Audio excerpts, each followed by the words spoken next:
কৃষ্ণ পৰম ভক্তপ্ৰাণ শ্ৰোতাৰূপী দৰ্শকবৃন্দ, আজি ভাগৱতৰ কথাৰূপৰ আমি প্ৰৱেশ কৰিছোঁ। মৈত্ৰেয় বিদুৰ সংবাদ নামৰ এক অপূৰ্ব অধ্যায়ত আজি দুজন মহাভাগৱতৰ মিলন হ'ব। এজনৰ চকুত প্ৰশ্ন, সংসাৰৰ তাপৰ পৰা মুক্তিৰ উপায় কি? আনজনৰ মুখত উত্তৰ, কেৱল হৰি ভক্তি। আহক আমিও একমতে শুনো সেই দুই মহাত্মাৰ সংবাদ, য'ত আছে ত্যাগৰ মহিমা, ভক্তিৰ গভীৰতা আৰু কলিযুগৰ একমাত্ৰ ত্ৰাণৰ মন্ত্ৰ কি। আহক পলম নকৰি ভিডিঅ'টো আৰম্ভ কৰোঁ। কৃষ্ণ জয় গুৰু শংকৰ। কৃষ্ণ। যোগীসকলৰ ভিতৰত শ্ৰেষ্ঠ সুখদেৱে ক'লে, হে ৰাজা পৰীক্ষিত, এইটোৱেই সাৰ কথা, শুনক। কেইদিনমানৰ পাছত বিদুৰে যত্ন সহকাৰে গৈ হৰিদ্বাৰ পালে, য'ত গংগা নদীয়ে পৰ্বত ভেদ কৰি নিৰন্তৰ বৈ আছে। সেই স্থান অতি পবিত্ৰ আৰু মংগলময়। তাৰ সেই ঠাইতে মহাসাধু মৈত্ৰেয় মুনিয়ে আনন্দৰে বাস কৰি আছিল। তেওঁ সকলো কৰ্ম ব্যস্ততা ত্যাগ কৰি কেৱল চিত্তত মহাহৰিক স্মৰণ কৰি থাকে। তেওঁৰ কাম ক্ৰোধ নাই। তেওঁ অগাধ জ্ঞানী আৰু কৃষ্ণৰ একান্ত দাস। তেওঁক দেখি বিদুৰৰ চকুৰ পৰা প্ৰেমৰ অশ্ৰু বৈ আহিল আৰু তেওঁ লাহে লাহে মুনিৰ ওচৰলৈ গ'ল। তাৰ পাছত বিদুৰে ধৈৰ্য ধৰি হাতযোৰ কৰি প্ৰেমভাৱে সুধিলে। বিদুৰে ক'লে, হে মুনিবৰ, শুনক। আজি মোৰ কি যে আনন্দ। কৃষ্ণৰ কৃপাত মই সাক্ষাতে আপোনাৰ সংগ লাভ কৰিলোঁ। জয় কৃষ্ণ বুলি দণ্ডৱত পৰি তেওঁ মৈত্ৰেয়ৰ চৰণত প্ৰণাম কৰিলে। বিদুৰে ক'লে, হে পিতৃ, এতিয়া মোৰ মনৰ তাপ দূৰ কৰক আৰু মোৰ প্ৰশ্নৰ উত্তৰ দিয়ক। সংসাৰৰ মানুহে সুখৰ আশাতেই কৰ্ম কৰে, কিন্তু সুখ নাপায়, দুখ নুগুচে, মাত্ৰ ক্লেশহে পায়। গতিকে আমাৰ বাবে কোনটো কৰ্ম সাৰ্থক, সেই কথা বুজাই কওক। পূৰ্বজন্মৰ কৰ্মফলৰ কাৰণে যিসকল পামৰ লোক কৃষ্ণৰ চৰণৰ পৰা বিমুখ, সিহঁতৰ আচাৰ অধম। সিহঁত পাপৰ ভাণ্ডাৰ আৰু নিষিদ্ধ কৰ্মত ৰত থাকে। কোনটো পথ ধৰিলে হৰিক ভক্তিৰে আৰাধনা কৰিলে তেওঁ জ্ঞান দিয়ে। মোৰ মনৰ সকলো সংশয় ছেদ কৰিবলৈ সেই পথৰ কাৰণ আৰু উপায় কওক। হে তপোধন, প্ৰভু নাৰায়ণে এই বিশ্ব ব্ৰহ্মাণ্ড কেনেকৈ সৃষ্টি কৰে, কেনেকৈ পালন কৰে আৰু শেষত কেনেকৈ সংহাৰ কৰে, সেই কথা মোক কওক। কিবা মই ভগৱানে মৎস্য অৱতাৰ আদি নানা ৰূপ ধৰি লোকৰ তাপ দূৰ কৰি যি সকলো কৰ্ম কৰে, হে পিতৃ, সেই সকলো কথা মোক বিৱৰি কওক। বিদুৰে ক'লে, কৃষ্ণ কথাৰূপী অমৃত পাই মোৰ চিত্ত তৃপ্ত হোৱাৰ পৰিৱৰ্তে অধিক বাঢ়ি গৈছে। যেনেকৈ ভোকত কাতৰ মানুহে অমৃত পান কৰিলে আনন্দৰ সীমা নাথাকে, মোৰো তেনে অৱস্থা হৈছে।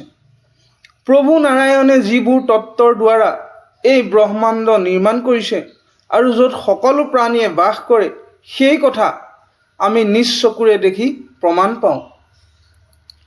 মাধৱে সকলো জীৱৰ নাম, ৰূপ আৰু কৰ্ম কেনেকৈ নিৰ্ধাৰণ কৰে, এই সকলোবোৰ প্ৰশ্নৰ উত্তৰ দিয়ক। হে বান্ধৱ, মই আপোনাৰ চৰণত ধৰিছোঁ।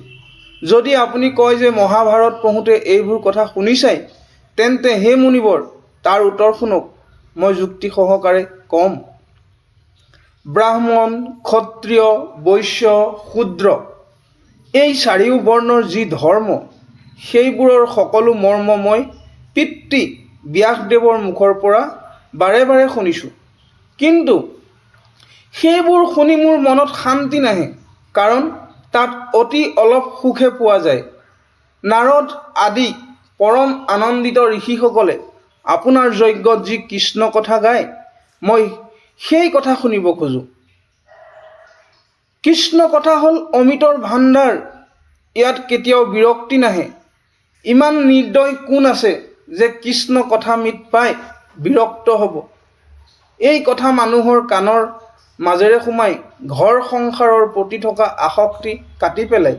কোন অধম বুদ্ধিৰ মানুহে এনে কৃষ্ণ কথা সদায় নুশুনিব। আপোনাৰ সখা ব্যাসদেৱে এই আশাৰেই মহাভাৰত ৰচনা কৰিছিল। কিজানিবা মানুহৰ মন কৃষ্ণৰ কথাত অলপ হ'লেও লাগে। লোকৰ মতি যেন কিঞ্চিত মানুহ কৃষ্ণ কথাত হয়, সেই উদ্দেশ্যেই তেওঁ মহাভাৰত ৰচনা কৰি। যদি কাৰোবাৰ মন হৰি কথাৰ ৰসত প্ৰৱেশ কৰে তেন্তে তাৰ ফল শুনক। তেতিয়া সেইজনৰ বিভৎস বিষয়বোৰৰ প্ৰতি বিৰক্তি জন্মে আৰু কৃষ্ণৰ চৰণত প্ৰেম ভক্তি উপজে। এনে কথামৃত পায়ো যাৰ মনত প্ৰীতি নজন্মে তাৰ বাবে মই বৰ দুখ কৰোঁ। সি শুদ্ধ অশুদ্ধ একো নুবুজিলে, মিছাতে আয়ু নষ্ট কৰিলে। হাই হাই, সি পাপী আত্মঘাতী। সি কোনো কামৰে যোগ্য নহ'ল, শাস্ত্ৰ পঢ়িও বৃথা। বুজিব লাগিব তাৰ পূৰ্বৰ কৰ্মফলেই তেনেই। সেইকাৰণেই সেই নিষ্ঠুৰজনে কৃষ্ণৰ গুণ নুশুনে আৰু শেষত অমংগলী নৰকত পৰিব। সেয়ে সকলো শাস্ত্ৰ সাৰ উদ্ধাৰ কৰি ইয়াতে আমাক কৃষ্ণ কথা পান কৰাওক। যেনেকৈ মৌ মাখিয়ে ফুলৰ পৰা মধু উদ্ধাৰ কৰে, তেনেকৈয়ে আপুনি প্ৰচাৰ কৰক। হে প্ৰভু, মোক কৃপা কৰি প্ৰাণৰ গোবিন্দৰ সকলো মনোহৰ কথা আৰু লীলা কওক। হে পিতৃ, কৃষ্ণৰ কথাৰ অমৃতত ডুবি মই যেন সংসাৰৰ সকলো তাপ পাহৰি থাকোঁ। শুকদেৱ ঋষিয়ে ক'লে, হে মহাযশী ৰাজা পৰীক্ষিত, শুনক। পৰম শুদ্ধ চিত্ত বিদুৰে এইবোৰ প্ৰশ্ন কৰি মনত কৃপাময় ভগৱানক চিন্তা কৰি প্ৰেমত স্তম্ভিত হৈ তাতে ৰৈ গ'ল। বিদুৰৰ ভাৱ দেখি কুশাৰুৰ পুত্ৰ মৈত্ৰেয়ৰ সৰ্বশৰীৰ প্ৰেমত ৰোমাঞ্চিত হ'ল। কৃষ্ণৰ বাণী স্মৰণ কৰি মহামানী ঋষিয়ে বিদুৰক প্ৰশংসা কৰি ক'বলৈ ধৰিলে। মৈত্ৰেয়ই ক'লে, জয় জয় কৃষ্ণদেৱ, আপোনাৰ চৰণত সেৱা কৰোঁ। মোক অধমক কৃপা কৰক। হে যদুপতি কৃষ্ণ, আপোনাৰ চৰণত মোৰ প্ৰীতি যেন জন্মে জন্মে থাকক। আপোনাৰ ভক্তসকলৰ প্ৰতি যেন সৰ্বদা প্ৰীতি থাকে। মুখত যেন আপোনাৰ গুণ নাম থাকে। হে কৃপাময় হৰি, দাঁতেৰে তিন্ন লৈ কওঁ, হে বন্ধু, মৰণৰ সময়ত মোক নেৰিবা। হে সভাসদসকল, মোক নিন্দা নকৰিব। কৃষ্ণক এই মহাভাগৱতৰ তত্ত্ব কোনে পাব পাৰে? মনে মনে বিচাৰ কৰি চাওক। তথাপিও যদি নিন্দা কৰিব খোজে তেন্তে ভাষ্য টীকা চাই ভালকৈ পৰীক্ষা কৰি লৈহে সকলোৱে নিন্দা কৰিব। বিচাৰ নকৰাকৈ নিন্দা কৰিলে আপোনাৰহে পুণ্য ক্ষয় হ'ব। মোৰ কোনো দোষ নাই। বিশেষকৈ মহন্তৰ ভূষণ হ'ল ক্ষমা। এই কথা জানি আপোনালোক মোৰ প্ৰতি প্ৰসন্ন হওক। যদি দুষ্ট লোকে নিন্দা কৰে তাত মোৰ দুখ নাই, সি নিজৰ দোষতে নাশ হ'ব। এইবোৰ কথা থাকক, ঘোৰ কলি বাঢ়ি আহিছে, তাক তৰিবৰ উপায় কৰক। কৃষ্ণৰ নিজদাস গোপাল চৰণ দ্বিজে কৈছে, সকলোৱে